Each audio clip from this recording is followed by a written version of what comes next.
General Bipin Rawat को केंद्रीय गृह मंत्री अमित शाह, केंद्रीय मंत्री गजेंद्र सिंह शेखावत, गोरखपुर में सीएम योगी का नमन, उत्तराखंड के सीएम पुष्कर धामी, हरियाणा के सीएम मनोहर लाल खट्टर। जम्मू कश्मीर के उपराज्यपाल मनोज सिन्हा, केंद्रीय मंत्री अनुराग ठाकुर के साथ कांग्रेस के नेता राहुल गांधी ने जनरल बिपिन रावत को श्रद्धांजलि दी। यानी कि हर बड़े नेता ने जनरल बिपिन रावत को याद किया और सभी जो हैं उनके आवास पर पहुंच रहे हैं, उन्हें अंतिम दर्शन के लिए और फिर उन्हें श्रद्धांजलि पुष्प अर्पित कर रहे हैं। और ये जाबाज जनरल को अंतिम सल्यूट, जनरल बिपिन रावत को अंतिम श्रद्धांजलि।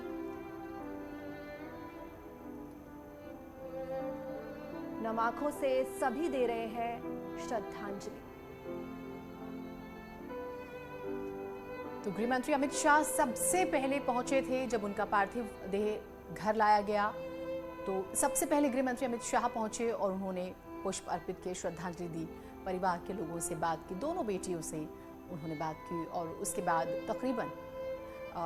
उसके बाद जो है तमाम नेताओं के आने का सिलसिला शुरू हुआ। मुख्यमंत्री योगी आदित्यनाथ जो है उन्होंने उन्हें नम आंखों से याद किया और उसके बाद हरियाणा के मुख्यमंत्री मनोहर लाल खट्टर वो भी जो है उन्हें याद करते हैं।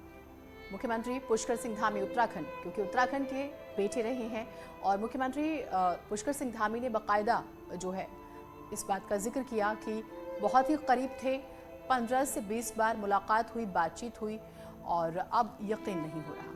तो इससे पहले ब्रिगेडियर लीडर को अंतिम विदाई दी गई। इससे पहले दिल्ली कैंट में ब्रिगेडियर लीडर को अंतिम विदाई दी गई। तो ब्रिगेडियर लीडर का हम जिक्र कर रहे हैं, आप जानते हैं उनका कितना बड़ा योगदान रहा। उनकी बेटी ने जो है उन्हें मुखाग्नि दी, महज 16 साल की जो है उम्र है। ब्रिगेडियर लीडर के बारे में जब हम आपको बताएं तो जम्मू कश्मीर 1990 की बात करेंगे, कश्मीर राइफल्स में कमीशन मिला। जनवरी 2021 से वो सीडीएस के लिए डीए के तौर पर नियुक्त थे। मेजर जनरल के रूप में उनका प्रमोशन जो है वो स्वीकृत हो गया था। उसके बाद उन्हें एक डिवीज़न की जिम्मेदारी संभालनी थी। उत्तरी सीमाओं में कमान ब्रिगेड रहे, एनडीए में प्रशिक्षक और सैन्य संचालन निदेशालय में वो निदेशक भी रहे। ये वो तस्वीरें हम आपको दिखा रहे हैं। सभी ने नम आंखों से याद किया क्योंकि पंचकुला के रहने वाले थे। हरियाणा के मुख्यमंत्री मनोहर लाल खट्टर जो है वो उन्हें याद करते हैं। पंचकुला में भी जो है शोक की लहर, जब से ही इस बारे में जानकारी आई, देश भर में शोक की लहर। जीनत, आपको बता दें कि ब्रिगेडियर लखविंदर सिंह लीडर जो है हादसे से 3 दिन पहले ही गुरुग्राम आए थे। तो बहुत सारे किस्से कहानियां अब जो हैं वो रह गई हैं हमारे बीच में, लेकिन ये है कि बहुत ही दुखद जो हुआ वो सभी को आहत कर गया है। ये तस्वीरें हम आपको दिखा रहे हैं, जाबाज को विदाई देते रक्षा मंत्री राजनाथ सिंह को आप देख रहे हैं। जब ये खबर आई थी हादसे की, एक मीटिंग चल रही थी और रक्षा मंत्री उस मीटिंग को छोड़कर रक्षा मंत्रालय जाते हैं और उसके बाद जो है सिलसिला शुरू होता है कि क्या हुआ, कैसे हुआ। देश भी इंतजार कर रहा था कि उन्हें भी जानकारी मिले और फिर 6:03 पर ये साफ हो जाता है कि जनरल बिपिन रावत जो है वो अब हमारे बीच नहीं रहे और उसके बाद जो है लगातार फिर और जानकारियां आनी शुरू हो गई।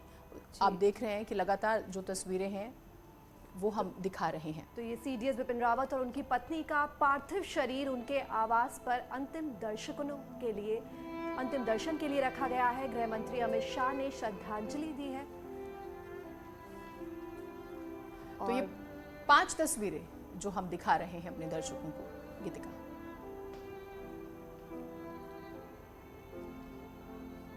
बड़ा ही भावुक के क्षण है, नम आंखें हैं सभी की। और ब्रिगेडियर लीडर हो, सीडीएस बिपिन रावत हो, सभी भावपूर्ण श्रद्धांजलि दे रहे हैं। और इसी बीच एक बड़ी खबर आ रही है, सीडीएस चॉपर क्रैश से जुड़ी हुई बड़ी खबर सूत्रों के हवाले से। खराब मौसम हो सकती है मुख्य वजह, सूत्र ये जानकारी दे रहे हैं। हादसे से पहले पायलट ने नहीं किया था खतरे का कॉल, पायलट ने नहीं किया था डिस्ट्रेस कॉल। पायलट ने सुलूर एटीसी को रेडियो संदेश दिया था। वेलिंगटन हेलीपैड पर उतरने की तैयारी थी। लैंडिंग से 7 से 8 मिनट पहले ही घटना घट गई। देखिए 3 मुख्य कारण जो होते हैं, आपको हम ये स्पष्ट समझाएं। मैनुअल कोई सवाल ही नहीं उठता, टेक्निकल मिस की जब हम बात करते हैं विमान की तो सवाल नहीं उठता। फिर आया वेदर का कारण, और जो वीडियो कल सामने आया, हम सुबह से आपको जानकारी दे रहे हैं। आप वीडियो में देखेंगे आपको हेलीकॉप्टर नजर आएगा और पलक झपकने से भी कम देरी में वो गायब हो जाता है, यानी कि मौसम ही बड़ा कारण माना जा रहा था और वो ही नजर आया है। शंकर आनंद हमारे सहयोगी ने हमें जिस तरह से जानकारी दी थी, उनके पास भी सोर्सेज से जब ये खबर आई तो यही माना गया कि पायलट ने एटीसी यानी कि एयर कंट्रोल ट्रैफिक की जब हम बात करते हैं तो कोई ऐसी बात नहीं हुई थी कि कोई दिक्कत हो रही, यानी कि सब कुछ ठीक था। फिर मौसम ही बड़ी वजह बताई जा रही है। गीतिका जी बिल्कुल सही कहा आपने, मौसम एक बहुत बड़ी वजह हो सकती है इस क्रैश के पीछे। और हादसे से पहले खतरे का कॉल नहीं था, कोई कॉल नहीं था, किसी भी तरह के से कोई भी इंफॉर्मेशन नहीं थी, पायलट ने भी नहीं किया खतरे का कॉल। बिल्कुल, तो अगर ऐसा कोई खतरा होता तो जरूरी पायलट जरूर तरीके से कॉल करते, कुछ करते, बट ये कहीं ना कहीं मौसम की ही खराबी इसमें बताई जा रही है कि सीडीएस चॉपर जो क्रैश हुआ है उसके पीछे मौसम खराब होना एक बहुत बड़ी वजह है। बिल्कुल, तो नेविगेशन अमूमन जो है वो ऑन होता है, और जब अब वीवीआईपी विजिट्स होती हैं तो आप समझ सकते हैं। और यूएस राठौड़ साहब हमारे साथ जो हैं जुड़े हुए हैं, रिटायर्ड कर्नल राठौड़ साहब।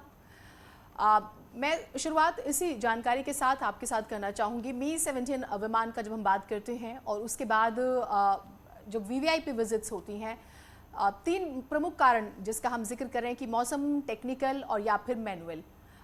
सर, आपका अनुभव जो है, आप किस तरह से हमें जो है इस बारे में और बारीकी से समझाना चाहेंगे, जो अभी हमारे पास खबर आई कि मौसम एक कारण हो सकता है?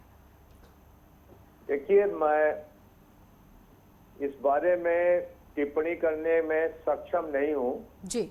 मैं आर्मी से हूँ और ये एयरफोर्स का मसला है। लेकिन आपकी बात सही है कि या तो टेक्निकल कारण हो सकता है या मौसम से हुआ है या पायलट एरर से हुआ है। लेकिन मैं तो यही कहूंगा कि ब्लैक बॉक्स के रिकॉर्डिंग का विश्लेषण तक हमें रुकना चाहिए और ये बात साफ हो जाएगी जी। लेकिन जब वीआईपी ड्यूटी, फ्लाइंग ड्यूटीज पे कोई हेलीकॉप्टर नियुक्त होता है, उसकी बड़ी सघन जांच होती है। बिल्कुल। और उसके बारे में कोई शक नहीं होना चाहिए और वहाँ पर उसकी जांच हुई होगी। इसके सारे प्रोटोकॉल्स हैं, एसओपीज हैं और उसी तरीके से वो सारी जांचें और इंस्पेक्शंस होती हैं। तो उसमें मेरे ख्याल से ऐसा कुछ हुआ नहीं होगा। लेकिन मशीन कर सकती है। फ्लाइट डेटा रिकॉर्डर मिल गया है और फ्लाइट डेटा रिकॉर्डर पूरी फ्लाइट का ख्याल उसमें रहता है, रिकॉर्डिंग प्लस उसके कौन से कंपोनेंट कैसे बिहेव कर रहे हैं सब मालूम हो जाता है जी। तो उससे मालूम हो जाएगा। आपने बड़ी इंपॉर्टेंट बात कही सर, लेकिन जैसे हम, क्योंकि ये तो तय है कि आप जो हैं आपको हमसे या हमारे जो दर्शक हैं उनसे बहुत ज़्यादा जानकारी होगी। जब हम मी-17 का जिक्र करते हैं सर, 60 मुल्क इस विमान को इस्तेमाल करते हैं और सबसे ज़्यादा महफूज माना जाता है, सबसे ज़्यादा ऊंचाई पर उड़ भी सकता है। इंजन की बात करें, हर तरह से परफेक्ट। फिर लगता है कि क्या हो गया होगा, क्या हुआ होगा? देखिए, मी-17 हेलीकॉप्टर का अनुभव हिंदुस्तान के लिए नया नहीं है। इससे पहले मी-8 इसी की फैमिली का हेलीकॉप्टर हमारे पास था। मी-17 V5 बहुत अच्छा उन्नत किस्म का हेलीकॉप्टर है जी। इस हेलीकॉप्टर में कि ये सबसे एडवांस वर्जन है हमारे पास। इसको कोई हमने 80 हेलीकॉप्टर्स खरीदे थे 2015 और 18 के बीच में जी। और आपने सही कहा कि किसी भी हेलीकॉप्टर या किसी भी मिलिट्री इक्विपमेंट की का लोकप्रियता या भरोसेमंद होना उस बात से पता चलता है कि इसके कितने पीस बनाए गए हैं। तो दुनिया के हेलीकॉप्टर्स में सबसे ज्यादा अगर एडिशन किसी भी हेलीकॉप्टर के हुए हैं वो मी-17 ही है। करीब 18,000 पीस वर्ल्ड वाइड सेवा दे रहे हैं या सेवा दे चुके हैं जी। तो इसमें जो हमारे पास हेलीकॉप्टर फ्लीट है उसमें सबसे भरोसेमंद मशीन यही थी। दुनिया में अन्य हेलीकॉप्टर्स भी हैं, वेस्टर्न ब्लॉक के अलग हैं, लेकिन जहां तक भारतीय वायुसेना में जो हेलीकॉप्टर सबसे भरोसेमंद माना जाता है वो यही था और इसीलिए उसे वीआईपी ड्यूटी, और ये बहुत ही भरोसेमंद वर्क हॉर्स है। भारतीय सेना के लिए रसद पहुंचाना, मेंटेनेंस करना, रेस्क्यू सर्च मिशन करना, आपके नेचुरल डिजास्टर में काम आना है, सारे काम करता है। तो इस हेलीकॉप्टर में ऐसा कुछ है नहीं जिससे कि हमें कोई संदेह हो, लेकिन कभी कभी दुर्घटनाएं हो जाती हैं, नियति का विधान है, क्या कर सकते हैं। ठीक है सर, आपसे हम और बातचीत करेंगे। और जब टेक्निकल पे हम बात कर रहे हैं तो मैनुअल की जब बात करें, wing commander Prithvi Singh Chauhan perfect, हम कहें कि कोई गुंजाइश नहीं रहती किसी भी तरह की गलती की। और ये उन्हीं की सूझबूझ थी कि जो हेलीकॉप्टर क्रैश हुआ किसी आबादी रिहाइश इलाके में नहीं हुआ, वरना ज़्यादा नुकसान हो सकता था। एक छोटा ब्रेक ले रहे हैं, फिर चर्चा आगे बढ़े। जी।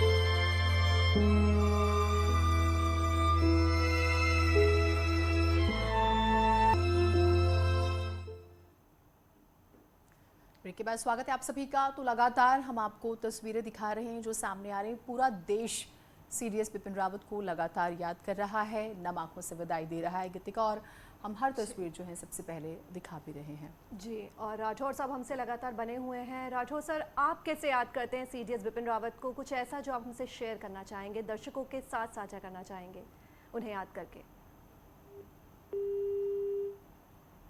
चलिए, शायद जो है संपर्क टूट गया है, हम बात करने की कोशिश करेंगे, लेकिन तस्वीरें आपको हम लगातार दिखा रहे हैं। गृह मंत्री अमित शाह जब उनका पार्थिव देह जो है लाया गया आवास पर, तो सबसे पहले पहुंचे थे। और फिर उसके बाद हरियाणा के मुख्यमंत्री मनोहर लाल खट्टर, उत्तराखंड के मुख्यमंत्री पुष्कर सिंह धामी, मुख्यमंत्री योगी आदित्यनाथ ने भी उन्हें याद किया। सेना के जो हैं तमाम ऑफिसर्स का हम जिक्र करें, हम तमाम नेताओं का जिक्र करें, हर नेता अपने तरीके से उन्हें याद कर रहा है, चाहे वो ट्वीट्स के माध्यम से। देखिए, दो तस्वीरें, गौतम गंभीर को आप देख रहे हैं, बीजेपी के राष्ट्रीय अध्यक्ष जगत प्रकाश नड्डा जी को भी आप देख पा रहे हैं तस्वीरों में। राहुल गांधी ने उन्हें याद किया, कांग्रेस के नेता पूर्व मुख्यमंत्री तीरथ सिंह रावत को भी आप तस्वीरों में देख पा रहे हैं।